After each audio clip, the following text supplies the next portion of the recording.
Welcome back to the Drain Plug Podcast. We got a couple of special guests back in the house again tonight. I think you've seen them a few times now. We got Nick over here from Tiny Boat Nation.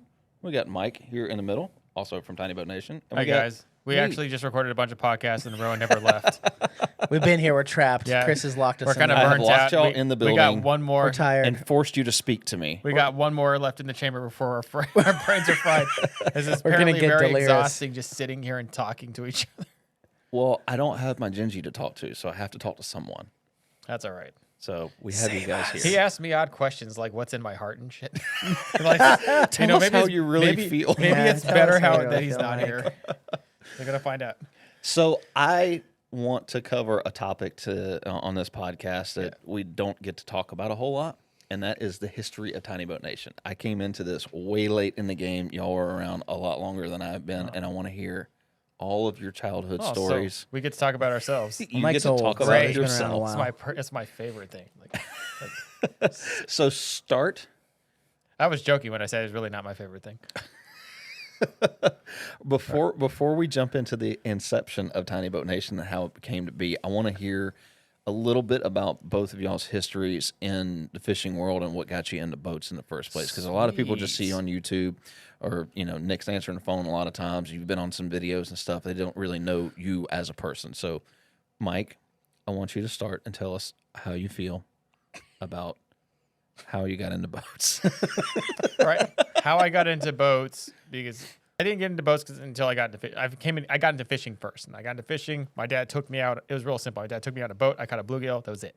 That was it. Got you hooked. Permanent addict for life, right? One fish did it for me. And ever since then, I had liked fishing. I was kind of the odd kid where other kids went and partied and chased women. I mean, I did some of that, but mostly I went to fish. Like I just had this obsession with it, and my friends thought I was weird. So maybe I didn't have the most friends because not a whole lot of them You fished still like are I a did. little bit, Mike, but we Yeah, love well, you. it's fine. I'm an adult, and who cares? So it's like, but I think that's the start of it. That I heard other people who are big in other parts of the industry here have similar things where they were always fishing when their friends were not, and they were kind of just doing those things, and I don't know, kind of passions kind of take over sometimes in those things. So there was that, and then the whole thing about obviously wanting a boat. It's because when you're fishing from the shore and you see some bass hole out there, I want to be that guy. yeah, don't you want to be like him? But I mean, the sad reality is, Here, anyways, Nick. Well, no, hold on. No, Before we move on, yeah, I have it some is. more questions. I'm going to grill you, dude. This Oh, is like a God. therapy This is a- session. this We're is gonna, No, this ain't This no is a therapy. Tiny session. Boat therapy session. No, they ain't no therapy sessions here. Nobody's getting paid for this. All right. So over the years, you've done a lot of types of fishing. Yeah. What do you, like you personally, like if you're not filming, you're just going out for leisure. people want to learn about you, Mike. What do you like to fish for, and what's your like fishing style? I like to fish for trophy size largemouth bass and striper. Okay. And I like to fish for them with large lures because big fish will eat bigger baits. They don't have a whole lot of time to waste their energy on running after like small shad because they have such a big appetite. I mean, that's how I'd like to fish. There's a lot of lakes where that strategy does not work, and I paid for it. But I've set my own personal best records with all of my homemade swim baits and other baits. So Yeah. that's What's your like PB cool. largemouth? it's only 8 pounds, but it's big to me. I don't know. In on your 8 own pounds bait, on right? Havasu is big. So it's a big fish for Havasu. Well, yeah, that was a northern strain largemouth at 8 pounds. Yeah, and so. then my biggest striper is 35 pounds I was off a just swim about to bait. ask. Now, what's the? I know you do catch bluegill. What do y'all call them out there? Oh, We call those them are brim. those are red ear, Red the ear? giant red ear. Yeah, What's the biggest one you call it? 4, 4. Yeah. That's a big 4, one. 4 and some change. That's I very see big. somebody catch a 5 in front of me. I was very upset because I cast in the same area and caught a bass. It was very disappointing.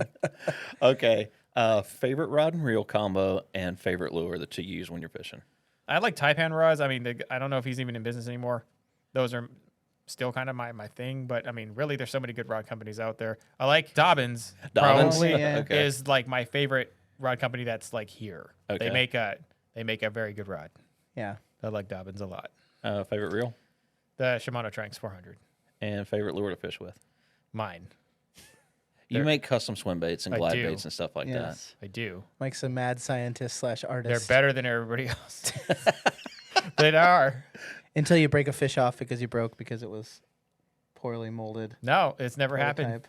Never happened. No, got Kevlar hooks on them thing. 4 hooks with Kevlar ties. They don't come off. All right, the last one: braid, mono, or fluorocarbon, or a mix of all. 30-pound mono for swim baits, fluoro for chatterbaits and cranks, and then braid for everything else like flipping, pitching, frogging. Any particular brands that you like, or just whatever? Just whatever. Seaguar. Yeah, that's yours. Seaguar. And then braid is just braid. Like, I don't know who makes the braid. Somebody makes braid. I buy it. Power Pro. They all. Yeah, I there's think all it's Power different- Pro. Yeah, I There's buy all it. different types. I don't buy it a lot because braid lasts forever. But Yeah. yeah, Power Pro. And then, I don't know. Okay. All right, Nick, tell us your whole life story about boating and fishing. I fractured my knee skateboarding when I was between 5th and 6th grade, and was essentially in a full leg cast for 3 months. And all my friends abandoned me because they couldn't go skateboarding anymore. And my spring baseball season was screwed. And so my mom decided to support me in something to get me out of the house. And so she said, you can go fishing down at this kid's fishing pond. We had a pond in our town that was for youth only. And it was pretty rad that it's kids only trout pond. And I sat there for 3 months essentially with a full leg cast and caught trout after trout and just fell in love with catching fish. And did you really just try to drink that? And We did a whiskey review earlier. Yeah, on for the sobriety. random If you- people, it's if you cold haven't here. listened to that podcast, go listen to it. It was yeah, hilarious. you're gonna have to go back to the other podcasts to see us testing it. So Mike just It's tried cold in here. There's It's a not heater- cold there's a nice anymore. heater Mike over is here. not a fan of rye whiskey. No, it tastes bad, but it has its purpose. Yeah. Well, back to my childhood ahead, that was Nick. just scarred with bad whiskey trauma. Before you continue, was that in Washington? Yeah, so Washington State, so I grew up in Washington State, Olympia, Lacey area, south of Seattle a little bit. And so I fell in love with fishing there, but it wasn't really there that I got hooked. I was fishing off a friend's dock in my leg cast, and I saw 2 bass spawning right next to the dock. And I had never seen these fish before. I'd only known trout up until then. And these were big largemouth. These are like 5-6 pound northern strain largemouth. And so I throw my little worm on there onto their bed, and all of a sudden one sucks it up, and I'm on like a 5.5 foot ultralight rod with a little 6 pound test for trout. And next thing you know, this fish just takes me all around the dock and gets wound up in the pilings. And I mean, I was just hobbling around trying to get this thing unstuck, and I finally got it after probably what seemed like forever. And that fish came, just finally tired out, right? And I got it up to the dock, and I was just shaking, man. Like, when you're a little kid and you just, you catch a big fish, and you just, your whole body is just going crazy. And so I was scared to lip it. It had, it had big old mouth, and I saw it on TV on Bassmaster, how they lip them. And honestly, I kind of got scared, so I was like, well, I almost snapped at my hand, and I didn't know any better. So I tried to lift this thing up on the dock. And well, anybody can know what happens when you try and lift a fish on a 6 pound fish on 6 pound test crappy trout line. And as I tried to lift it onto the dock, the line broke. That fish swam away, and I bawled my eyes out at 12 years old, laying on the dock, exhausted and shaking. And it was the coolest frickin' experience ever, but also probably the most traumatic as well. And ever since then, I've been wanting to catch fish after fish after fish. So that was my addiction story. And once I found out you could do it as a sport, tournament fishing, I became a sparkle barger and patch pirate, and did tournament fishing, at college tournament fishing, and that kind of just led me down the path of always been blessed to work in the fishing and boating industry ever since. After that one fish that got off the line, and then found out it was competitive, and then became a sparkle barger. I love that. What, you got a patch pirate? Yeah, patch pirate. What is the patch? Well, back in the day, you used to get patches. Well, yeah. for So when you were tournaments. cool, and Back like in you the won tournaments or you members-only had jacket sponsors. days. Yeah, when you had They were talking about, like, sponsors. Sons of Anarchy or something. No, No, it is. no, It is yeah, kind of like that. basically. Yeah, it's like Sons of Anarchy, but wannabe 10% Ain't no bass discount pro fishermen that cool. staffers. Yeah, so I was one of those. I good. definitely had a tournament jersey and all the logos and Yeah. all that jazz, and thought I was cool with a bass boat, a sparkle barge bass boat, and Yeah. a 4-door pickup. and those days are behind me now. But I'm a recovering patch pirate and sparkle barger. Now I have a pontoon boat. Life is different now. Yes, it is. Life is very different. So, so Mike, you came up with the idea for Tiny Boat Nation. It started did. as a YouTube channel. What prompted that? So, well, it What kind was of. going so bad in your life that you decided to become a YouTuber? Oh, so many things. But like, Shit, I'm gonna get to drinking now too. that's mine. You swallowed the whole thing. Never mind. No, he left some. You're supposed to, you should have just sucked the whole thing. That down. is terrible, man. Sorry, Willett Family Whiskey. That's awful. Oh well, fuck it. All right. So, Shit, that's terrible. why did I become a YouTuber? So, back to the whole thing about seeing fishing from the shore and that being like my whole thing for my whole youth and young adulthood. Everybody wants a boat. Yeah. Like, and a nice one. Like, who doesn't want a bass boat if you see it Yeah. and you know what it can Everybody do for wants you? a sparkle barge. Yeah, everybody wants a sparkle barge. Goes 60 But- miles an hour. Little ditch pickle glitter rocket.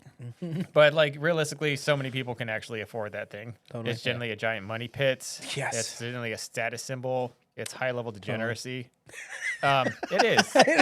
It is It high level is. gambling. You're right. And fishing you is know, high-level all gambling. power to whoever has a sparkle barge. But the I obviously I just found out, honestly, we were talking about another podcast how I had modified an inflatable, and then YouTube kind of put in my suggested feed a John boat to bass boat conversion. And then I saw like my very first John boat to bass boat. It's like JFC Outdoors or something. It's like the OG. There's like 10 videos out there that were good, or 5 or something. What year are we talking here? We're talking like 2015. Okay. Yeah, well, I had just graduated my master's and moved up to Havasu to start a job, and then that came across So my that's how you feed. got to Havasu was the job? Yeah, Oh. and then well, I had caught a smallmouth in Havasu, and then that was it. You had to move there. I had to move there, and then yeah, and then Heather had family. Did my you wife- ask your realtor, like when you were looking for a house, they're like, "Do you have smallmouth up here?" No, my wife had family in Parker, and I used to fish that river, and it had smallmouth. But then place I is actually beautiful. stopped because I was tired of fishing that river, and I wouldn't fish the lake, and it was fantastic. I was like, I'm moving here. It was like right in the spawn. Oh I yeah, caught like that's the 2 or best 3 time, big dude. smallmouth. I had never place caught. is so I never beautiful seen for smallmouth that. so big in my life. I like lost my mind, and then there was some largemouth swimming around. I was like, hey, this place is great. It's magical. I'm coming. And so that was like it. So then I started looking for jobs up there, and there's a rural place, and it's hard to get people like skilled labor there. So I had no chance. I have no problem getting in like as a new grad, you know. So that's how I got up there. But then obviously, you know, when I saw that video that you could just convert a boat, and I watched how some people did it. Some people did it all aluminum. Some people welded. Some people just did it straight out of wood. I'm like, I can do that. And so I built. Then that's where it started. And then I built it, and then I didn't like it, so I built another one, and I didn't like it. Like, it was kind of a. And then I found out like you can make money off YouTube. Actually, before YouTube, the adpocalypse happened. I had like not a whole lot of subscribers or views, but the views counted for so much more in revenue. So I was making like $500. Yeah. When I had like less than 1,000 subscribers, I was making $500 a month. I was like, that was a lot of money back then. Yeah. Like pre 2020, that was like a lot of money, and I was like, this is great. And then it was like, I don't know, it was growing. The minute that I started doing YouTube and started doing all that stuff, my day job was like locked in terminal decline. Like, You just dreaded going to work because you wanted to be at home making Well, videos. yeah, Well, and what about the Facebook group? Did you start the Facebook group I did at the start the same Facebook time as group. the YouTube channel? Ryan and I started it together. Actually, Ah. So Ryan was all in Ryan this- your first like other YouTuber that you started talking to? Yeah, him, and then there was some other guy who was trying to copy Ryan. And you know, Ryan back in the day was like the most chill person, and this other guy, forget what his name was, but like Ryan didn't like it. And then John, Yeah, when Ryan doesn't like somebody, Yeah. you typically got to listen to that. yeah, and You then gotta and get then a good John judge. John Yeah. Steer from JDS Outdoors. It was me, him, and Ryan. I think we all started it. We started the Facebook group. We kept the YouTube thing going, and it was like, and I don't know, it just was way more rewarding than my day job, Yeah. and where I was like a therapist. So when did you finally quit your day job and start doing YouTube full time? Well, I tried like twice. My wife kind of like got in the way the first 2 times, like, and then They do that. then Nick had reached out to me, and I was an affiliate with him for Gator Guards, and he was working for Gator Guards, and then we talked about the business models for stores and stuff. And he's like, "Well, I can help you. Why don't we do something together?" It was right about the time where I was absolutely sick and tired of my actual job. Like I just had it with my profession, and I was like, I'm gonna just quit this and go into anything else, like landscaping, anything. I was Could have done. been a sign twirler at the We Buy Gold pawn shop. anything would have been better. Swinging signs for mattress firm. Anything would have been better than like social work or any of it. Like none of it. Like I just wanted out of it. And then I just it was a point where I had to tell myself like, I'm not gonna listen to nobody who tells me that I'm not gonna make it, or because then you're just listening to a bunch of normies who don't have the life you want, tell you how you can't have it. And then so that meant your family, all your coworkers, you just had to shut them all down and just be like, fuck like. So you had a dream. You had a dream. That's kind of how it went. Yeah. So I think my wife cried when I quit my job. She like legit cried, and I told her I'm not going back to that shit. I'm not going back to it.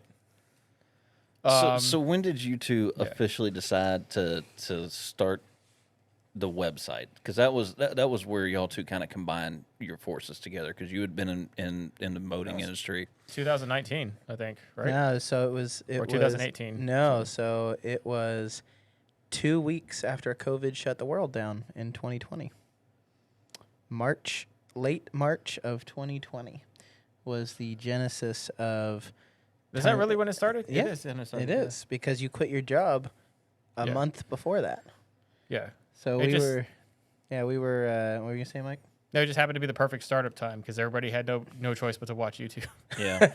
Totally. It was honestly a huge blessing and just a perfect. I wholeheartedly believe in God's timing, and it was COVID. It was middle of March 2020, and I was on the road for a trade show, and we actually were at the Bassmaster Classic. I was working the Bassmaster Classic, and then the following weekend was another trade show up in Wisconsin called Canoeacopia, which is like the coolest canoe and kayak show in the world.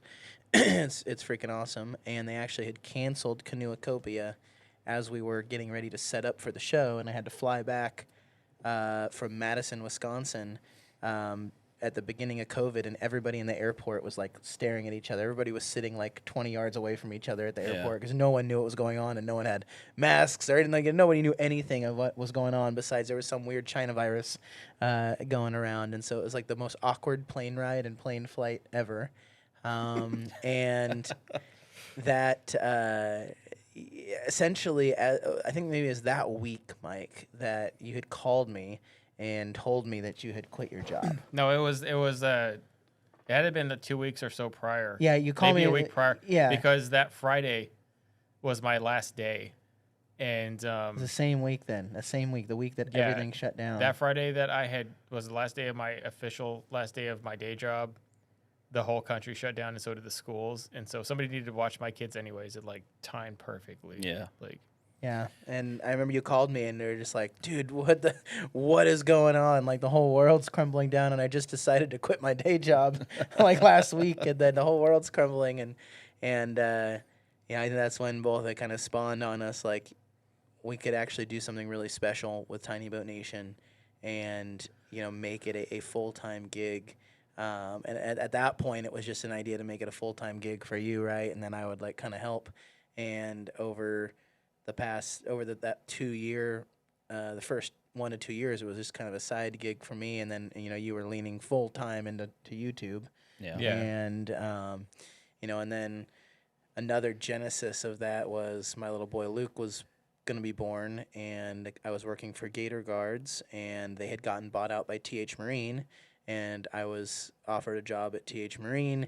And they're a great company, but I just, my little boy was born with some health issues, and like that same week, I essentially had to turn down the job offer, tell them that I was going to quit my day job and do Tiny Boat Nation full time, and that TBN had now become partly my baby, and I needed to see it fully through. I couldn't let it be a side gig anymore, right? Yeah. And so that was kind of my jumping off point of jumping off the cliff into tiny boathood full time. Yeah. And ever since those two Genesis moments, it's been gangbusters. So we don't have him here, but Nate's been a huge part of helping to build the Tiny Boat Nation brand and some of the products that we carry. Totally. Where did Nate get involved? For anybody who doesn't know, Nate Eckel is the owner of the Midwest shop up in Illinois. He's too good to be here. He's going to be here tomorrow. He's in Georgia, He but doesn't want he's to hang fishing. out at night with us little people. Well, no, I'm sorry. He's still in Tennessee. He's They a fishing fished addict. today. Like I said, too good to be here. Yeah, Nate's a big time fishing guy. So, but where did Nate come into play?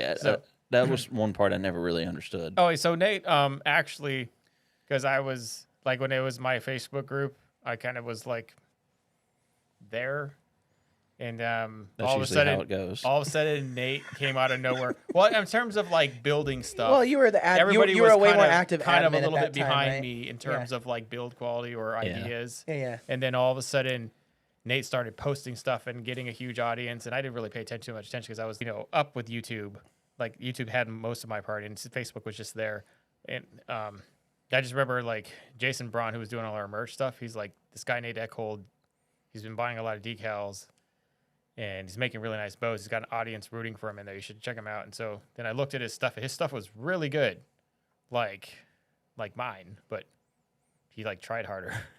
like as he was doing it for customers, I was just like whatever. Yeah, out of at his the time when garage I at was the doing it, time. I wasn't going for precision and like precision crash, but I was like Your Yeah, focus was I was making like content. utilitarian Yeah. function and fishing Yeah. and content. You've always But made then- boats for yourself. Yeah, and so then I seen his stuff. I was like, this is really good. This is all my ideas, but if I tried harder, like, so, like, I had to talk to him and see what he was up to, and then we talked, and he seemed like a really nice guy, real reasonable to talk to. And then I say, well, you don't want to do anything, let me know. And then he's like, oh, thanks, I'll let you know. And then like a day later, he like calls me up. Yeah, let's do something. I'm tired of my job. I was like, geez, that was fast. I was like, Take no time. but apparently he got shafted at his job where he was doing all the work, and some lady like pretended to be his friend, but it secretly was taking all the credit and took his promotion. So he just didn't want to be there anymore. And so And he came up with the idea Yeah. for the dry tracks, had the dye made. So yeah, we had get talked 'em- about all that, and then he slowly made his own system. Yeah, he started in his garage, right? Yeah. Like he was building boats on the side as a side gig, and then graduated from that to making the jump of quitting his day job to do tiny boats full time. Which there's a recurring theme here. Yeah. And his wife hated his boat building venture just like mine did, and very similar, right out of the garage. And Yeah, so- and Nate graduated from the garage to that first little shop that he Yeah. had, and luckily Nate has a couple great partners local to him and his fishing community that have come alongside him to help prop up his local location. And Yeah, Nate had a lot of and- support. Yeah, He's, and Nate had some great support he was- from his partners up there to make his like local location really thrive. But yeah, Nate came alongside of us and really was the spearhead of all of our aluminum products and kits and all that jazz. And it's been like I said, another person that just decided to quit their day job and help empower DIY boaters full time. So Yeah. similar themes. I don't know how bad it was with Nick, but like my wife was absolutely against me quitting my job. Nate's wife was absolutely against him quitting his. They just didn't Oh, care. my wife thought they I didn't was- care my how wife thought I was shitty our batshit jobs crazy. were. Like, I think you actually had you liked your employer, but like when it came to Nate and mine, like we hated our jobs, like hated them. And like our wives just couldn't get why we couldn't just suck it up and work there until we died, just for the health insurance. And it's just the same thing with like these people, these sheep. Like it's always my health insurance, my 401k. This is why bees don't waste time explaining to flies why honey is better than shit. Like you just don't do it. Great analogy. You just you can't do it. Just go and make honey. Like the moral of the story is, if you have a dream, go follow it. But Yeah, and hopefully don't let nobody Absolutely. get don't in your lose your freaking health way. insurance or your 401k or lose your marriage. Yeah, you'll get it back. over Just go ahead and piss away your money. No, sir, that's terrible advice. Go Like, for it. blow it all. What? Who needs a 401k? Buy the boat. You can make money back. They make more and more of it every day. Okay, you They can't give it away what for you free. can't If get you back, want, if you what get enough from the government, they what give you it away can't for get free. back is time. That's That's true. a fact. Your gray hairs will come for you one Yeah, way or my another. gray hairs are coming out of my beard. Working with these two, you can see them. It's a Chris big has thing. got a whole forest of grays over there. I got a few. I mean, at least y'all's are going gray. Mine's skipping gray and going to white. At this rate, I got another year, and I'm going to be able to play Santa part time in the winter. Oh well, where this is, we kind of covered the history aspect. Where, Mike, do you see Tiny Boat Nation going in the next 3 to 5 years? Where do you see the next genesis of Tiny Boat Nation? What does that look like? What does the content, the video content look like? What does the, how we serve our community look like? Like, what do you see? Well, we just got to continue to grow and make changes as the whole industry kind of changes, because we're a part of the industry now, and just people come and go, like the whole John boat to bass boat building thing kind of trends with YouTube, and other people do it. But we're just really passionate at helping people get on the water, either restore their current boat or find an old one and restore it. We even build them for people out of Illinois, and sometimes occasionally here in Georgia. Just our bigger thing is just trying to empower somebody to be good. I mean, our audience has shifted. Before it used to be a bunch of smart people who could DIY stuff, and then now we have a whole concoction of people.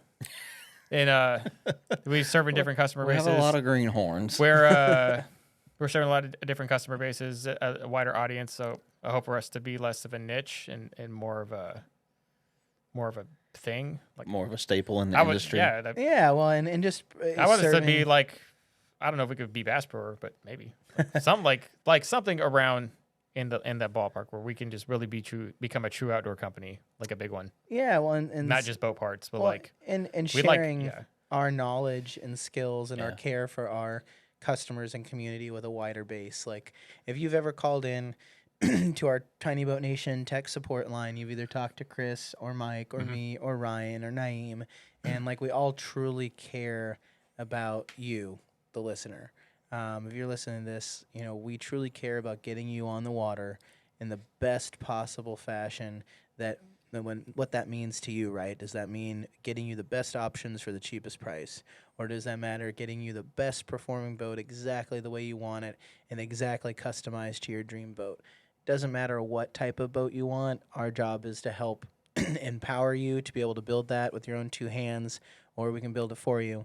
But us seeing you smiling on the water, enjoying time with your family on the water, going fishing, just enjoying God's green earth and outdoors, that's what drives us every single day to go to work. Yeah. And we've been extremely blessed to be able to do that on a daily basis. So That's the overall theme of the Tiny Boat Nation company is we realize that the small and newer boat community is highly underserved in the grand scheme of the marine world. totally. And we want to be the support system for that, whether it's through video content that we make, Facebook posts and stuff like that. We have a huge community over there of people that have tried things that we haven't tried or share new ideas. But we also want to be there, to provide support when it comes to parts and build kits and ideas and things that you can do for your boat. Because the majority of the marine industry doesn't really care about small boaters or new people that are coming into this and wanting to restore an old boat, or there's just a You huge. just want to sell new boats that are over $100,000. Exactly. That's where the marine industry is, and we want to be the opposite of that. I mean, we want to help people. Definitely, that's a bigger thing about this. So that's why we got into Auto Boat. That's why we make these kits. Yeah. A lot of people have a really nice fishing boat that they have made, because and they have products that work for them. So how you obtain a boat, because it's a want, not a need.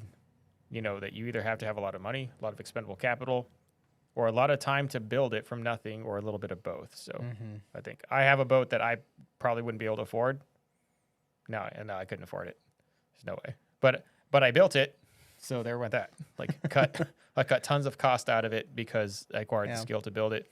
I think that a lot of, I don't know, just if you haven't tried to build anything, as a man, I would encourage you to do it, even if it's not your thing. The amount of just does satisfaction and something- joy Yeah, it of does something doing for the your mind. process. Yeah. It changes. Yeah, And ladies too. We got some lady tiny boat Yeah, we builders. do, for sure. definitely. for sure. Uh, And It's also a great thing to get kids involved with. absolutely. Oh yeah. Not super young, but you know you can take them out fishing. But getting But for a 12-year-old to lay hands on with tools on the first Yeah. time It's and important. build a boat, like we have so many great stories on the Facebook group of dads building boats with their kids. or even modifying, you know, a decent fishing boat, like some of these small plastic boats that are Totally. out now, popular. You know, getting those kids, you know, out there in the garage, putting on graphs, helping them install trolling motors. You Yeah. know, just little stuff like that goes a long way. Yep. Yeah, I mean, I wasted a lot of my whole life in doing things I wasn't supposed to. Like, and if I didn't actually try to build a boat from start to finish, then I would have never like reached the peak of my mechanical inclination in art. Like it unlocked a different level of artistic ability that I knew I had, but like the actual Yeah, you'd be able to put art. I should have and probably been in the mechanics trades together. where like there was other signs. Like when I went into the military, I scored for all these CB jobs. Like I could have had any CB job I wanted, Yeah. steel worker, anything. Like, and then I chose like to be a stupid AO, and that was the dumbest job I ever chose. Like yeah, I did. There's a lot of fails, but like you know, Failure I is just- just one step towards progress. but Mike. I would have really kind of Failure's the found out best that I teacher. was, huh? Failure is the best teacher. Definitely, but I really found out I was supposed to actually be building things and creating things and not sitting in some stupid office listening to a bunch of peckers. Like, just, I mean, it was really, Hey, that's my job. All right. I mean, I still do that on occasion on the customer service line, but it's, you know, I'm saying it's, you just got to try things is all I'm saying. I don't really know where I'm going with this. All right. We do appreciate when you help out with the phones. Yeah. I do. It's yeah. great. People like hearing your voice sometimes. Oh, thanks. I get to listen to some of the calls sometimes, and they're like, "Are you that guy? Are you the guy that does the videos?" You're like, "Yeah, that's me." It could be. I love it. It's funny. Anything else I want to cover Nope. on this? Thank you guys for helping us out so much and being part of what makes us successful over here. And we hope to do more stuff like this and provide more to you guys. Stay tuned.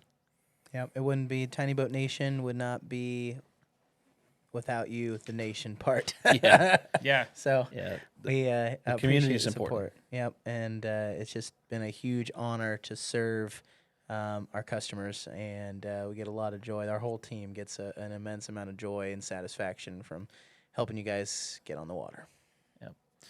well, Don't forget, Your drain plug. oh my God, y'all did so good. I'm proud of y'all. or else you're gonna have to stick a bunch of Senkos in there to fill the big hole and stop it from leaking. And it's gonna leak a little bit, and then you're gonna sink. You And guys Gary gotta let that Yamamoto- go.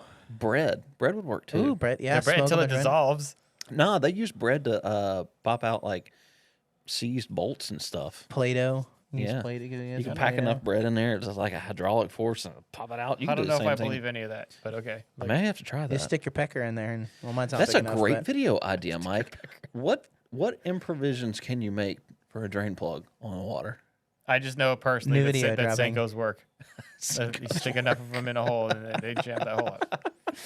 That should be a competition. We should do a competition of who can plug a drain hole the quickest. That's a good idea. I'm down. Are you down, All right. Mike? Join I don't us know. I don't know. on the next Drain Plug podcast. The race to plug the drain hole. All right.